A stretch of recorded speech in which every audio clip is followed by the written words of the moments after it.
9. Ils sont jeunes et vieux, Qualifiez-les et surtout avec ils sont 3 surdoués. points.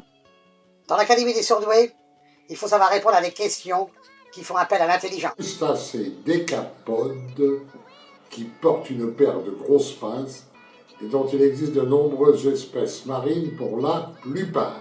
Il s'agit du crabe. Mais aussi être assez stupide pour être capable de répondre à des devinettes ridicules et stupides. Quelle chanson ne faut-il pas chanter à un orphelin? Eh ben écoutez, moi je pense à Fédodo, voilà mon petit frère, Fédodo, t'auras du gâteau, parce que on est orphelin, mais on peut aussi avoir des frères et sœurs. Qui sera le meilleur surdoué?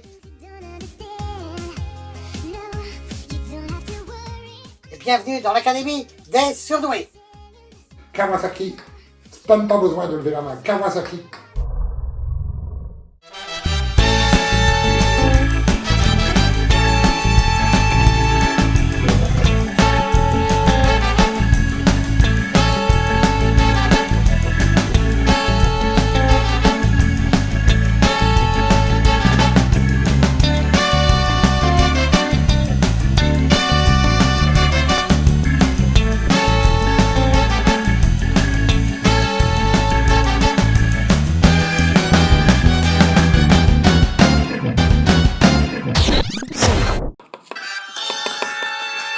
Bonsoir, bonsoir, bonsoir les petits amis. C'est avec plaisir que je vous retrouve après 3 semaines d'absence pour notre grande finale de l'Académie des surdoués. Oui, 3 semaines c'est long, mais pour les candidats, vous avez certainement besoin d'une longue préparation car cette finale va être très sélective.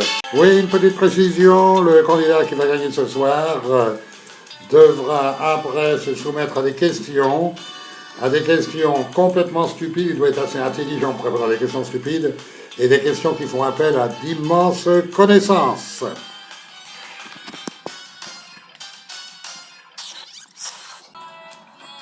Et maintenant, je vais accueillir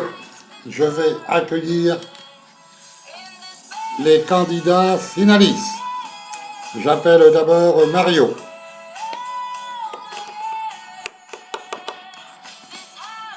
Alors Mario, content d'être là? Ah super, super, pas de problème. Je vais tout exploser, j'ai bien préparé.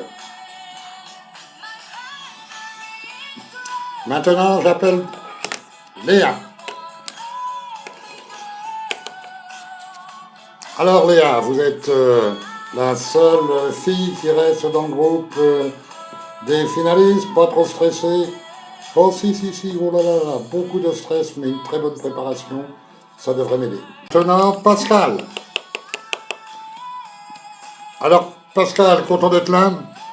Oui, oh ben là, moi, vous le savez, finalement, vous nous avez donné 3 semaines de préparation, vous m'auriez convoqué le lendemain, je serais venu, hein, il n'y a aucun problème pour moi. Je sens que cette victoire, je l'ai. J'ai pas eu de chance à la Star Academy, mais là, tout est bon. Eh bien, c'est avec plaisir que je reçois pour cette finale les anciens candidats. Hélas, tout le monde n'a pas pu venir. J'en prends un au hasard. Tiens, Serge, d'après toi, qui va gagner? Alors, pour moi, c'est clair. Il y en a un que j'ai vu pendant toutes les épreuves qui est très sûr de lui. On ne l'aime pas, mais il a d'immenses connaissances, très intelligent. Je crois que ce sera lui le surdoué, c'est Pascal. C'est ce qu'on va voir, on commence. Alors, maintenant, les questions sérieuses. Fini la rigolade. Nous avons choisi, avec le jury, sur plusieurs thèmes, nous avons retenu le thème des volcans. D'ailleurs, c'est sous-scellé, sous contrôle de huissier. Voilà. Alors, première question sur le thème des volcans. Il y a eu en Indonésie une éruption célèbre. Cette éruption a même changé les conditions climatiques de notre planète. Je vous donne la date, ça peut vous aider, en 1815 en Indonésie. La plus grosse éruption volcanique de toute l'histoire. Maintenant, je fais simplement qu'un nom, le nom du volcan. Oui, alors Pascal. Oh, facile, oh là là, j'avais préparé ça sur les volcans. C'est le fameux mont Tombola. Désolé Pascal, mais ce n'est pas le mont Tombola. Oui, presque sur la bonne réponse. c'est complètement stupide qu'il raconte, c'est le fameux mot tombora, T-A-M-B-O-R-A, et non pas tombola. Tombora. Pour Léa. Je vous rappelle qu'il y a en tout 5 questions, et que celui qui aura bien sûr le moins de points ne passera pas la prochaine étape. Question maintenant. Dans le monde, quel est le pourcentage de population qui vit à proximité d'un volcan? Je sais, j'ai préparé au week-end dernier tout sur les volcans. Vous pouvez dire 10% de la population ou 1 sur 10. Une personne sur 10 vit à proximité d'un volcan dans le monde. 1 point pour Mario, 1 point pour Léa. Pascal est à la traîne avec 0 point. Même pas peur, je sais que je vais gagner. Maintenant, encore plus difficile. Qu'est-ce qu'un stratovolcan? Essayez d'expliquer, non pas de définir, en essayant de dire à quoi il ressemble. Oui, facile, je sais. Un stratovolcan, c'est tout simplement un volcan avec un cratère. Désolé Pascal, là je vous sens vraiment stressé parce que c'est pas ça du tout, ce serait trop facile. Vous devez bien comprendre que la réponse est plus complexe.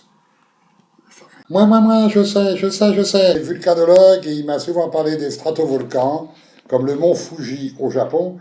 Un stratovolcan, ça ressemble à un cône avec des pentes raides. Voilà. C'est le volcan parfait en forme de cône, comme le mont Fuji au Japon.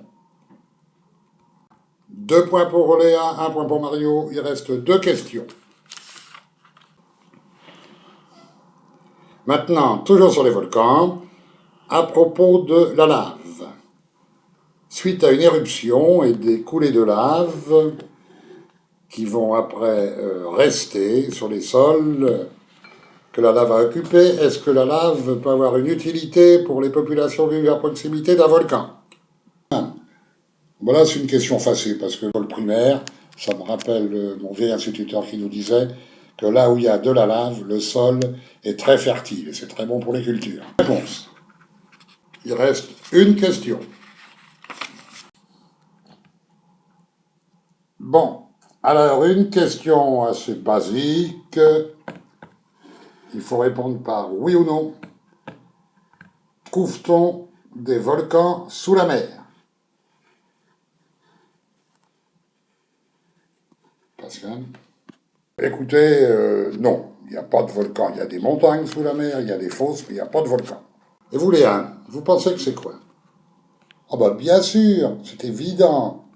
Il y a, bien sûr, comme a dit Pascal, il y a des fosses profondes, il y a du relief, mais il y a des volcans sous la mer. Et vous, Mario? Ben oui, j'ai pas été assez rapide, mais j'aurais répondu la même chose. Léa et Mario, vous avez tous les deux bien répondu avec 2 points, quand Pascal, il a 0 point. Rejoindre. Pascal, le voilà 3e de l'Académie des surdoués, quelle est votre réaction? Oui, ben ça, ouais, j'apprécie pas, parce que c'est trop bête. Le mot tombola, je sais pas, j'ai paniqué. Les volcans sous la mer, j'avais trop de pression. J'étais un peu comme le favori et finalement cette pression m'a déstabilisé. Voilà. Enfin, je leur souhaite aux autres bonne chance. Mais je suis très déçu. Je laisse prendre place avec les anciens. Alors maintenant, Mario Léa, vous voilà donc en finale. Il n'y aura qu'un gagnant. Des questions, mais attention, ça s'appelle l'intelligence. On entre dans un autre domaine. Souvent, des questions où la réponse doit être très brève.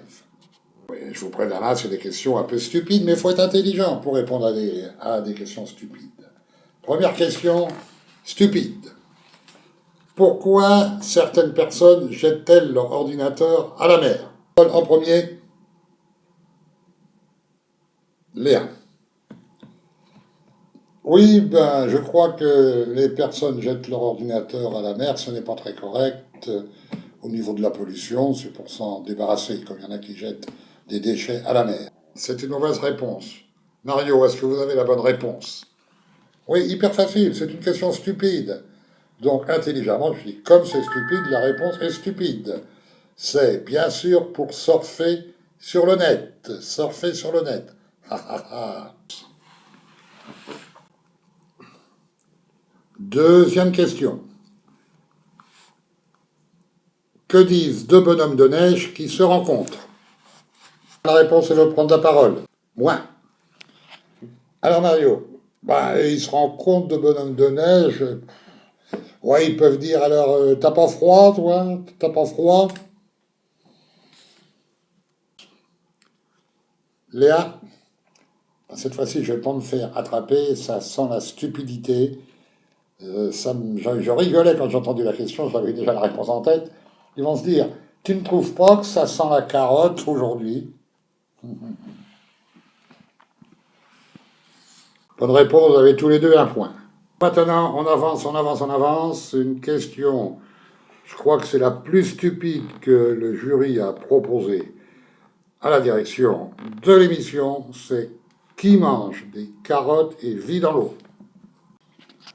Oui, il n'y a pas plus stupide, eh bien, c'est ce qu'on appelle le lapin aquatique. Le lapin aquatique vit dans l'eau et mange des carottes.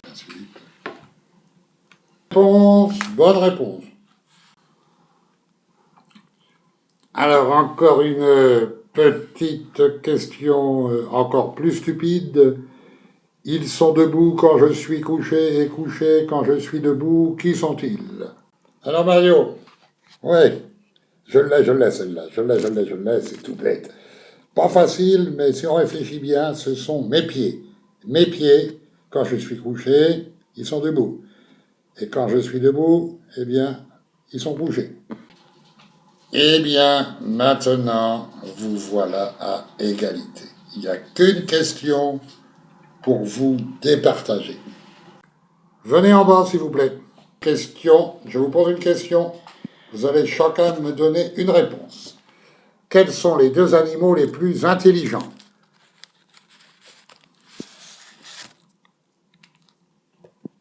Ta réponse. Oui, les deux animaux les plus intelligents, ce sont le dauphin et la pieuvre. Quelle est ta réponse? C'est le cerf et le veau. Eh bien, il y en a un des deux qui a donné la bonne réponse. Après 4 semaines de présence parmi nous, vous avez eu le droit, vous savez, notre académie des surdoués, des fois, est un peu déroutante, des questions qui font appel à des domaines de connaissances très précises, des fois des questions un peu stupides, mais il faut avoir l'intelligence de comprendre qu'elles sont stupides pour donner une réponse stupide. Je sais que vous êtes impatients de savoir notre grand gagnant ou notre grande gagnante, gagnant ou gagnante ce soir est le gagnant de cette Académie des surdoués ou la gagnante, le gagnant, la gagnante. C'est, cette fois-ci, je ne peux pas retenir, je dis le nom, il s'agit de Léa.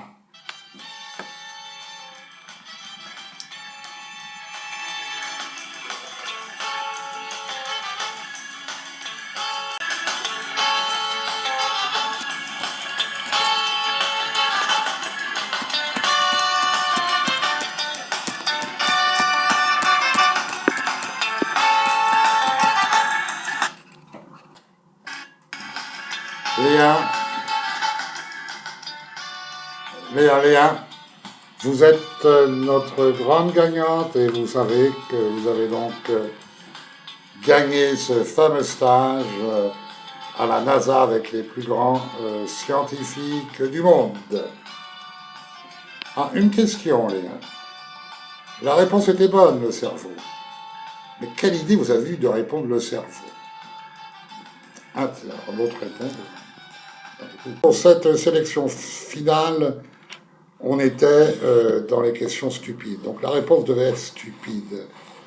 Et mon collègue, lui, est parti sur des réponses sérieuses. C'est vrai que le cerf n'est pas plus intelligent que ça, le veau n'est pas plus intelligent que ça, mais le cerveau, je sentais qu'il y allait avoir un jeu de mots. Donc, voilà, j'ai dit le cerveau, et j'étais sûr d'avoir gagné.